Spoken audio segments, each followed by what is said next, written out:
So today we're talking about inexpensive ways to update your home. What are the things that you can do that makes like the biggest bang for your buck, the biggest impression, and you'll see kind of the biggest results without spending a ton of money. These are things you could do whether you're owning or you're renting, and they're just gonna make a really great impression. So if you guys haven't subscribed, be sure to hit the subscribe button. We love for you to join our little fam here on YouTube.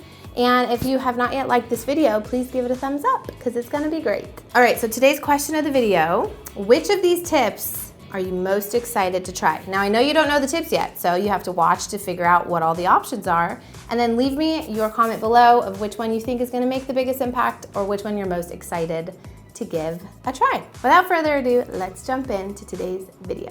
The first one would be to add window treatments to your windows. Curtains are just magic. They add a layer of comfort and softness to a room, especially if you have a lot of drywall or you have just a lot of hardscape. So hardscape is like stone or wood or tile. You'll be missing a lot of that softness that really makes your home feel cozy, and it kind of gives it that elevated upscale look. And of course, there are ways to do this and there are ways to not do this. So when it comes to hanging your window treatments, you want to remember to address the walls, not the windows. So your window treatments are actually not supposed to cover the window. You don't want to eat up your beautiful window space. It's kind of like, who's seen the Wives Club? Is that what it's called? The Old Wives Club? The Divorced Wives Club? I gotta Google this.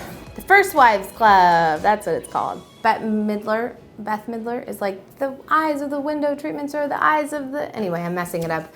I wish we could use a clip from it. But anyway, yes, the window treatments are like the eyebrows to the curtains, to your eyes. That was a struggle. Anyway, they're really important, okay? So you should put some window treatments on your walls and don't cover your windows. And if you need help on making your window treatments longer or shorter, make sure you watch my hack video that I'm putting out soon on my favorite, honestly, interior design hacks that have changed my life. And I will show you how to do that very easily without needing to know how to sew. Number two, swapping out and changing your light fixtures. If you're renting, you can 1000% do this. I've rented most of my life. All you have to do is pick a place to store the old ones. When you move out, swap them back, and I would literally take my light fixtures from house, this light fixture, those light fixtures, in my entryway, that light fixture, all of those were in our rental space in San Diego. They were an investment and they came with me. They were not left behind. So if you're renting and you think, oh, I can't do that because I'm renting, you totally can. You just put the old gross ones back up, no biggie. For affordable light fixtures, I really do love looking at places like Target. Amazon has actually an amazing light selection these days. And then also Wayfair, and where else do I shop that's affordable? Oh, sometimes Etsy. Now, if you don't have the ability to hardwire something, hardwire means it's like a sconce in the wall that has wires coming out of the wall. Sometimes you live in an older house and you don't have that option. They have a ton of plug-in lights these days. You can literally install the light, a sconce, with a cord that drops down and plugs into the wall, no problem. If you don't like the cord, I have another solution for you. They make battery-operated light bulbs. So you literally screw in this type of light bulb. I will link all this stuff down below for you guys. You screw in the light bulb, you have a remote that turns it on or turns it off. Even more basic, you can get those pop-it lights. I'm sure you guys have seen those. You literally push the light and it turns on. I think they're called puck lights. But I just recommend that you guys find creative ways to update your lighting, because lighting is like the jewelry of your home, and it really makes a huge impact if you're able to swap out things that are outdated for things that are much more your style, especially if they're substantially sized pieces like over your dining table or in an entryway. Those pieces are really gonna make a big impact visually and go a long way with your budget. Number three, you wanna refresh your walls. I'm a huge proponent of painting. I think paint is cost effective, but it is time expensive. You have to be willing to put the work in. It's really fun to do. You put an audiobook on, you get your boyfriend or your husband or your best friend or your mom or whoever to help you paint, and you can really change the look of a space instantly for a low investment of price. You could do a couple of things. You guys can just have a room, it's a white room, but it's all scuffed up. You can obviously try to clean your walls with those little magic erasers. That will do a lot to clean the scuffs off your walls. You also could pick a fun color. You could do an accent wall. I think a lot of the time we're like, oh, I don't want to pick that color because, like, what if I don't like that color blue in 2 years? Then you change the color and you paint it something different in 2 years. No one's telling you can't do that. You just gotta be willing to put the work in to make it reflect your style. Don't inhibit your ability to love where you live and to love your style and reflect your style now because you don't know what if down the line. Live in the moment, do the work now, and if down the road you get sick of that color, then change it later on with a new audiobook. Number 4, add area rugs. I love putting area rugs, honestly, in every room. I don't know any scenario where an area rug is not needed. Under a dining table? Yes. A lot of people don't put rugs under dining tables because they're worried the rug is gonna get messy. And it could, but if you pick like a white, mohair rug under your dining table, that's your fault. You need to be picking a rug that is easily disguisable when food drops on it. I have picked a woven jute rug for underneath my dining table. It's wonderful. It hides a multitude of sins. Lots of things have dropped on it. It actually wipes up quite well. And I've had that rug since we got married, basically. So that is going on 7 or 8 years. You could also do like a Persian style rug, but don't do it in pastels. Do it in a little bit warmer, earthier color because there's a lot of movement going on. So who knows? Is that a ketchup stain or is that just part of the design? No one will know, and you're a genius for picking that pattern. So lean into the rugs because what it does is it sets your space, it grounds it. It's not floating on tile or on carpet or on wood. And yes, you can put rugs on carpet. I get that question a lot. Just make sure that you don't pick a thick rug on thick carpet. Also make sure that your rug is big enough. Your rug needs to extend underneath your furniture. If it's in a living room, it gotta go under the first 2 feet of your chairs, legs of your chairs, and underneath your sofa. But most people buy too small of rugs, and I would say like most living spaces need at least an 8x10 rug, especially in a living room. Places I look for rugs are often Wayfair, Rugs USA, Overstock.com, and Article. Article has really beautiful rugs that are really decently priced, and they have sales throughout the year that are really great. If you're looking for permission to mix up your layout in your living room or your bedroom, here is your moment. You have permission to do it. A lot of people, they look at their room and they're like, something's off about this room, or gosh, it just doesn't flow right. I wish I could know how to do this better. You're only gonna know how to do it better when you trial and error. Layout, I think, is all about trial and error. There are a few tips I can give you, but the biggest tip I can give you and the biggest impact that you're gonna have is just do it. So there's a couple things you need to know when it comes to your layout. 1, do not put all of your furniture up against walls. Move your furniture in. If you have a very small, narrow space, you may not be able to get away from your walls. You may be stuck on your walls because your space is really small, and that's okay, I've been there. Try to challenge yourself to moving that furniture in, to creating more of that conversational area and allow for walkways. Now, if you can move that furniture in, then it begs the question of what type of conversational area should you create? You have your 11s, which is 2 sofas across from each other. You also have a U shape, which could be 2 sofas across from each other and 2 little chairs at the bottom, which would create the U. And you could also finish it off and make it a big square if you had a really big sitting area and you didn't have a TV that everyone's looking at. That's a really great option. And last but not least, if you have a sitting room and you want to do something grand and fabulous, my mom actually has done this in her current place here, but you do kind of like the 4 chairs, big chunky chairs sitting on an angle, looking in at each other with a round or like circular. You could also do a rectangle coffee table in the middle, but allow for great conversation setups, allow for walkways. So move your furniture off the walls, but make sure you have a decent amount of walkway space. You can Google what that standard is. It's usually like 24 inches or 3 feet, and making sure that the flow of traffic is really great. Just moving your furniture around can truly impact your space, and that is free. So do that. Number 6 includes this nifty guy. This is the Beisel Steam Shot, not sponsored, but I will link it for you. I have not used this, full disclosure, but I have done research on it. And this thing comes with all these attachments, others that I'm not showing you because there's just a lot.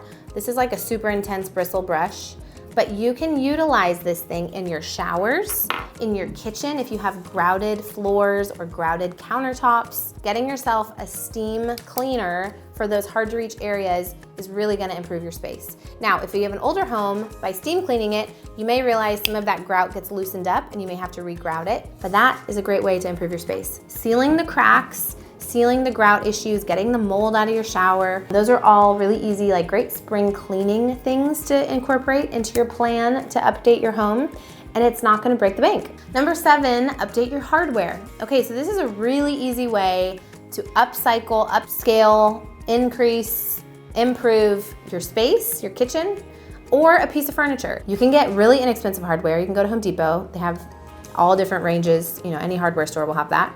You can also go on Amazon. I have found some really great brass detailed hardware.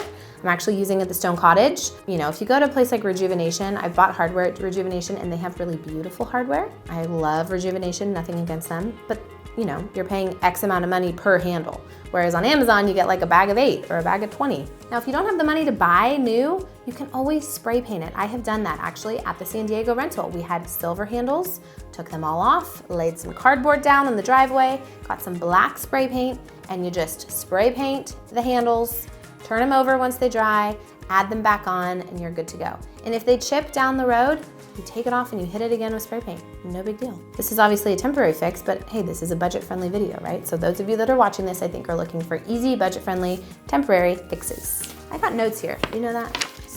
We are serious about this video, okay? And remember, mixing your metals is actually a great thing. Just make sure you don't do more than 2 metals in one room. Like in a bathroom, have your shower head and your sink faucet match. Don't mix those 2. But you could mix the cabinet hardware, have it be different than what the sink is. It adds dimension and it mixes it up. If you love that, if you hate that, make it all the same. But you have options. Okay, number 8, update your entryway, your doorway. The first impression that people have of your home is a very important moment. This is something I desperately need to do. I need to do something because our door is very old. It could use a brand new coat of paint, some wonderful flowers, and you know, in the wintertime here, it's hard because I feel like in the springtime, everything's blooming, everything's beautiful, but in the wintertime, everything is dead.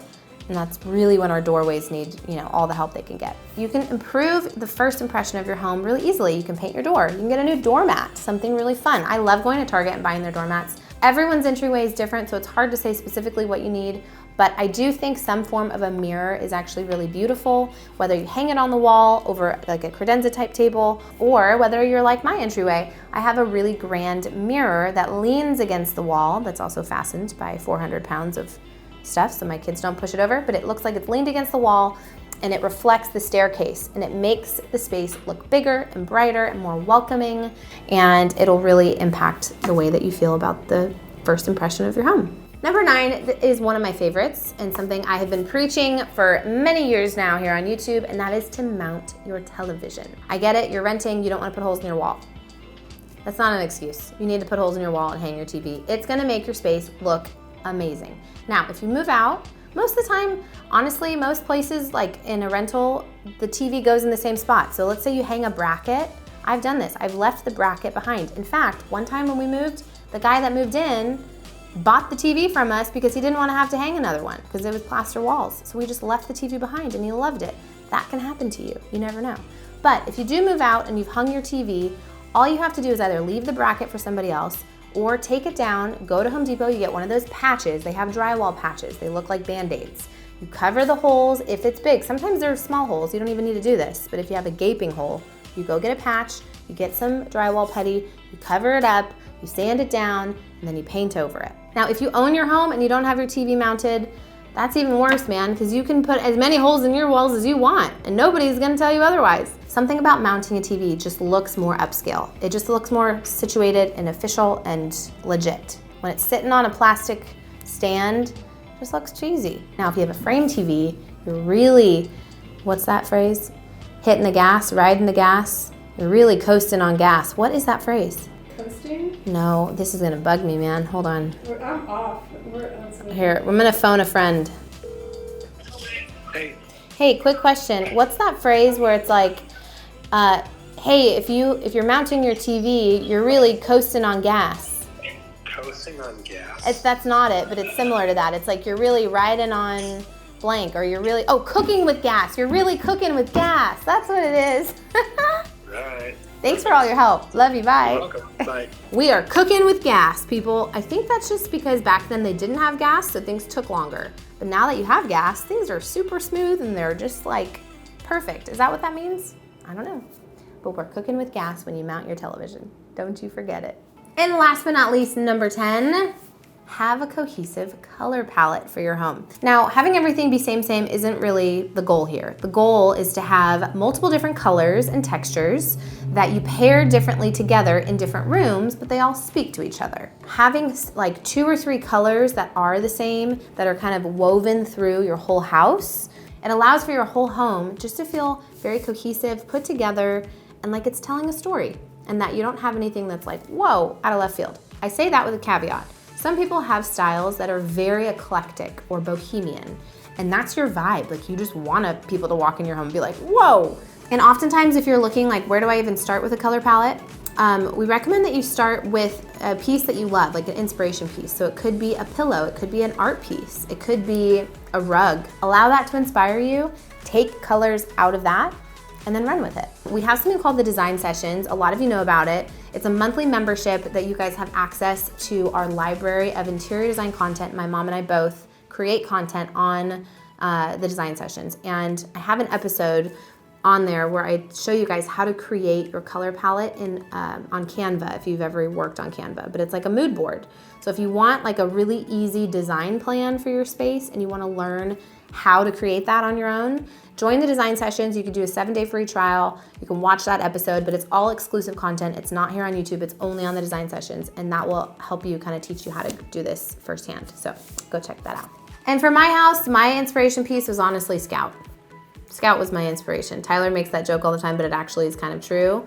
Scout goes really well in my house. No matter where she sits, she just fits. She doesn't stand out like a sore thumb. She's just quite at home in harmony with my color palette. I truly believe that our spaces impact the way we feel about our lives day to day. So for me, a big driver for my color palette is light, bright, and natural, because that just makes me happy. Those things make me happy. So I have a lot of greens, I have a lot of warm caramels, I have a lot of like neutral sand, warm textures, and woven fabrics that are very natural. I also have moments where I'm like, I want to be moody and have like a dark wood dining table. And so I do it. So you can have moments, your color palette will change over time. Like that's the best part about it, is as you morph and you change, you mature in your design style, you can change your color palette, add a color, take away a color. It's like when you buy new clothes or new books for your kids. Add one, give one. Try that out and see what it does for you.